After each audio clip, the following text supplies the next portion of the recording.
yaitu teman sejawat kita akan mengadakan sosialisasi karena beliau sebagai guru penggerak yang ada di SD Negeri 09 Tenggarong Seberang melakukan sosialisasi tentang mari belajar bersama, berkolaborasi, saling mendukung demi mewujudkan disiplin positif di sekolah kita tercinta.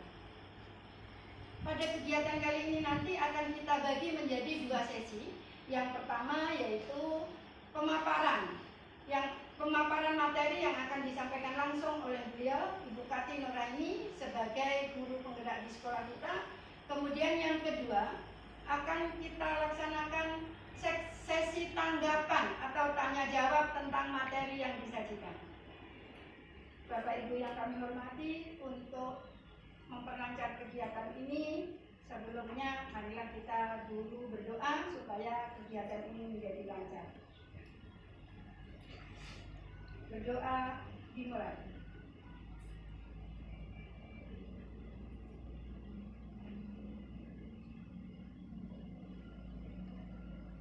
Berdoa selesai.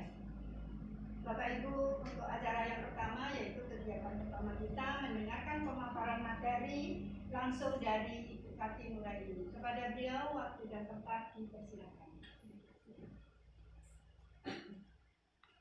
Assalamualaikum warahmatullahi wabarakatuh. Salam sejahtera untuk kita semuanya. Yang saya hormati Bapak Kepala Sekolah SDN 09, Bapak Wakil Kepala Sekolah, serta rekan-rekanku semua yang berbahagia. Terima kasih sudah datang dan hadir dalam ruangan ini untuk mendengarkan diseminasi tentang budaya positif. Pertama, kita selalu bersyukur bahwa kita selalu sehat, Bapak Ibu ya. Sekarang kita ucapkan selamat datang pada guru yang hebat. Mari belajar bersama, berkolaborasi, saling mendukung demi mewujudkan disiplin positif di sekolah kita tercinta.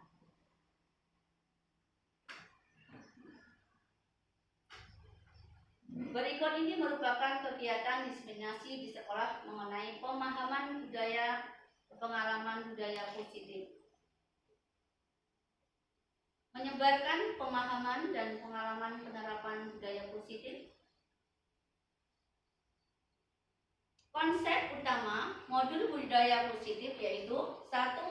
Perubahan paradigma belajar, yang kedua disiplin positif, yang ketiga kebutuhan dasar manusia, yang keempat motivasi perilaku manusia, yang kelima posisi kontrol restitusi, yang keenam keyakinan kelas, dan yang terakhir segitiga restitusi. Pembelajaran dengan paradigma baru. Pembelajaran dengan paradigma memberikan atau kita rancang berdasarkan prinsip pembelajaran yang terdiferensiasi sehingga setiap siswa belajar sesuai dengan kebutuhan dari tahap perkembangan untuk mewujudkan profil pelajar Pancasila. Bapak Ibu guru pasti tidak asing lagi dengan istilah profil pelajar Pancasila. Apa Bapak Ibu kira-kira? 1. Beriman, bertakwa kepada Tuhan Yang Maha Esa, berakhlak mulia, berkepribadian global, gotong royong, mandiri, kreatif, bernalar kritis. Itu yang akan kita wujudkan untuk putra-putri kita nanti. Yang pertama kita bahas tentang disiplin positif. Dalam budaya kita, makna kata disiplin dimaknai menjadi sesuatu yang dilakukan seseorang pada orang lain untuk mendapatkan kepatuhan. Kita cenderung menghubungkan kata disiplin dengan ketidaknyamanan. Sebagai pendidik, tujuan kita adalah menciptakan anak-anak yang memiliki disiplin diri sehingga mereka bisa berperilaku dengan mengacu pada nilai-nilai kebajikan universal dan memiliki motivasi intrinsik bukan ekstrinsik. Disiplin positif merupakan salah satu cara penerapan disiplin yang bertujuan untuk menumbuhkan kesadaran serta memberdayakan anak untuk melakukan sesuatu tanpa sogokan, ancaman maupun hukuman. Selanjutnya, kebutuhan manusia. Kebutuhan manusia itu pada dasarnya ada 5, yaitu yang pertama bertahan hidup. Contohnya sandang, pangan, papan. Yang kedua, kasih sayang dan rasa dicintai. Di sini peserta didik kita ingin kita sayangi, ingin kita terima apa adanya. Yang ketiga, penguasaan. Penguasaan biasanya anak-anak itu merasa menang sendiri. Yang keempat, kebebasan. Dia ingin bebas, ingin merdeka. Yang kelima, kesenangan. Dia ingin senang belajar sesuai dengan kebutuhannya mereka. Yang selanjutnya, motivasi perilaku manusia. Motivasi merupakan dorongan yang timbul pada diri seseorang secara sadar untuk melakukan tindakan dengan tujuan tertentu.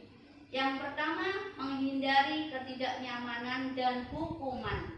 Murid melakukan disiplin diri dengan alasan ia takut dihukum. Ini merupakan motivasi ekstrinsik. Yang kedua, mendapatkan imbalan atau penghargaan dari orang lain. Murid melakukan disiplin diri karena ia ingin mendapatkan imbalan. Ini merupakan motivasi ekstrinsik. Yang ketiga, menghargai nilai-nilai kebajikan diri sendiri. Murid melakukan disiplin karena sadar akan nilai kebajikan dirinya. Ini merupakan motivasi intrinsik yang timbul dalam diri sendiri. Berikutnya, konsep disiplin dengan identitas gagal. Yang pertama, hukuman. Hukuman itu adalah menyakitkan, tidak nyaman, murid takut, memaksa, murid menyembunyikan kesalahan, tidak jujur, murid menjadi rendah diri. Kalau kita sering melakukan hukuman, ini yang akan menjadi akibatnya. Yang kedua, penghargaan. Penghargaan juga bukan merupakan hal yang bagus, tapi juga ada positif dan negatifnya. Penghargaan itu tidak efektif, akan merusak hubungan atau sifat iri. Contohnya, kalau di dalam kelas kita memberikan hadiah kepada yang pintar-pintar aja, yang kurang tidak, itu akan ada timbul rasa iri. Mematikan kreativitas. Anak yang sering kita kasih penghargaan, dia malas untuk melakukan hal-hal yang lebih baik lagi. Yang seterusnya, menghukum dengan sistem ranking. Sebetulnya kita kurang pas kalau kita memberikan ranking, karena anak kita adalah anak yang hebat, anak yang cerdas. Kita anggap semuanya adalah pandai, tidak ada anak yang bodoh. Selanjutnya, merampas hak harga dirinya. Contohnya, kalau kelas 1 sudah bisa membaca 1 kalimat, 2 kalimat, dan seterusnya, lalu kita kasih iming-iming penghargaan, nanti saya kasih permen dan sebagainya, itu akan merampas dan menghargai dirinya. Karena apa? Mereka nggak mau lah baca lagi banyak-banyak. Ngapain baca lagi banyak-banyak? Oh, sudah dikasih hadiah. Jadi biarkan anak itu berkembang sesuai dengan kodratnya, yaitu kodrat alam dan kodrat zamannya. Selanjutnya, konsep disiplin dengan identitas sukses. 1. Dengan konsekuensi. Yang kedua, restitusi. Konsekuensi, penguatannya hanya jangka pendek. Perlu monitoring yang berkelanjutan, stimulus respon, murid menghormati peraturan, kehilangan waktu untuk merenungi kesalahan. Dengan konsekuensi ini kurang bagus, karena apa? Contoh, misalkan anak-anak menumpahkan minum air temannya, nanti kita suruh anak-anak, siapa yang menumpahkan tadi? Saya, Bu Guru minta tolong bersihkan. Tapi dengan di sini dia kehilangan waktu untuk merenungi kesalahannya. Seharusnya Bu Guru nggak kayak gitu. Saya mau minta maaf dulu dengan misalkan Juana, karena saya tidak sengaja menumpahkan air minumnya. Jadi membiarkan anak untuk berkembang sesuai dengan kodratnya. Yang paling baik yaitu dengan restitusi. Murid akan bertanggung jawab untuk perilakunya, fokus pada pemecahan masalah jangka panjang. Murid menghormati dirinya dan orang lain. Teori kontrol dirinya, memegang kontrol. Murid bersemangat memperbaiki kesalahan. Ini contohnya begini. Kalau anak-anak itu kita menggunakan segi restitusi, anak-anak itu akan bertanggung jawab dengan kesalahannya, mengakui kesalahannya diri sendiri. Karena yang muncul itu dalam dirinya sendiri, bukan karena karena Bu Guru kami begini, karena Bu Guru kami begini. Karena dari diri sendirinya lah dia akan memperbaiki kesalahannya. Contohnya tadi, kalau dia menumpahkan minum temannya, secara otomatis dia akan dengan datang dari dirinya sendiri, dia akan mengepel dan membersihkannya. Konsep disiplin pendekatan restitusi, sebuah cara pemahaman disiplin positif pada murid. Pengertian restitusi. Restitusi adalah proses menciptakan kondisi bagi murid untuk memperbaiki kesalahan mereka sehingga mereka bisa kembali pada kelompok mereka dengan karakter yang lebih kuat. Ini menurut dosen tahun 2004. Ciri-ciri restitusi: bukan menebus kesalahan, namun belajar dari kesalahan. Memperbaiki hubungan, tawaran bukan paksaan. Menuntun untuk melihat ke dalam diri, mencari kebutuhan dasar yang mendasari tindakan, fokus pada karakter bukan tindakan, menguatkan dan fokus pada solusi.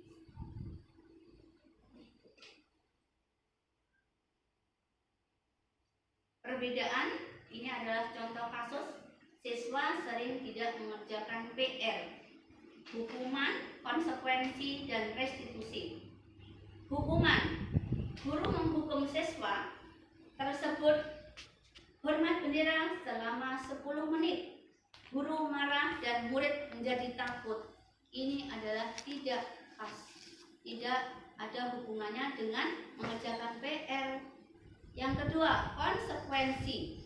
Guru memberikan konsekuensi untuk mengerjakan PR-nya saat istirahat atau dikerjakan sebanyak 3 kali lipat. Guru tegas dan siswa menghormati peraturan. Ini juga kurang pas. Yang lebih pas atau yang saya pelajari dalam pendidikan guru penggerak yaitu restitusi.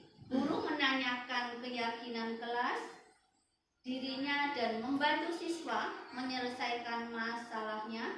Guru terbuka dan siswa menghormati dirinya dan orang lain. Ada 5 posisi kontrol restitusi.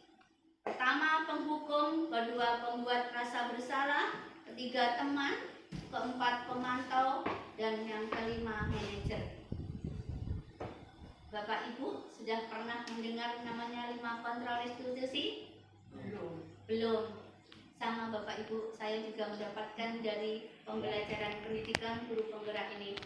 Jadi kira-kira selama ini kita jadi apa Bapak posisi kita? Penghukum, pembuat rasa bersalah, teman, pemantau atau manajer? Yang keempat, manajer. Iya, alhamdulillah. Mari kita bahas satu persatu. Contoh penerapan 5 posisi kontrol. Kasus siswa tidak memakai atribut lengkap saat upacara bendera. Yang penghukum: patuhi aturan sekolah, lalu berdiri di depan barisan. Ini namanya penghukum. Yang pembuat rasa bersalah: berapa kali Bu Guru harus memberitahu kamu? Bu Guru kecewa sama kamu. Yang teman: ayolah. Yang tertib: buat Bu Guru bangga, kali ini tidak apa-apa kamu salah. Yang pemantau: kamu sudah melanggar, apa peraturan dan konsekuensinya. Yang terakhir, manajer: apakah kamu tahu kesalahanmu? Kira-kira bagaimana kamu akan memperbaiki kesalahan ini? Jadi setelah mempelajari ini, kita sama-sama belajar step demi step. Kita akan merubah pola pikir kita, Bapak Ibu. Kita akan berusaha menjadi manajer, jangan penghukum, pembuat bersalah, teman pemantau kita yang kalau kita usahakan sama-sama, kita bergotong royong, bekerja sama, berkolaborasi supaya kita bisa menjadi manajer. Keyakinan kelas. Keyakinan kelas itu apa? Mengapa keyakinan kelas? Mengapa tidak peraturan kelas saja? Ini ada dua pertanyaan, Bapak Ibu. Mengapa kita memiliki peraturan tentang penggunaan helm pada saat mengendarai kendaraan roda 2 atau motor? Kalau Bapak Ibu guru menggunakan helm, itu demi apa Bapak Ibu? Demi keselamatan. Yang kedua, mengapa kita memiliki peraturan tentang penggunaan masker dan mencuci tangan setiap saat? Ini demi apa Bapak Ibu guru lakukan? Demi kesehatan.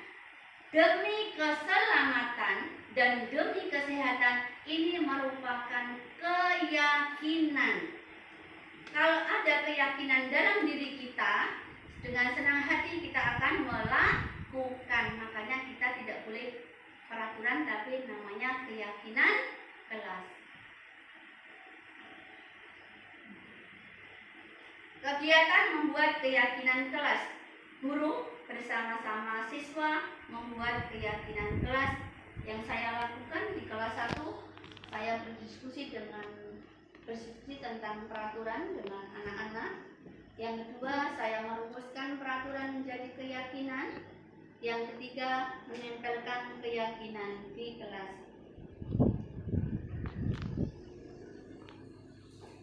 Ini contoh keyakinan kelas 1 SDN 009 Tenggarong Seberang. Yang pertama, disiplin. Yang kedua, berdoa sebelum dan sesudah pelajaran. Belajar dengan antusias, semangat, dan percaya diri.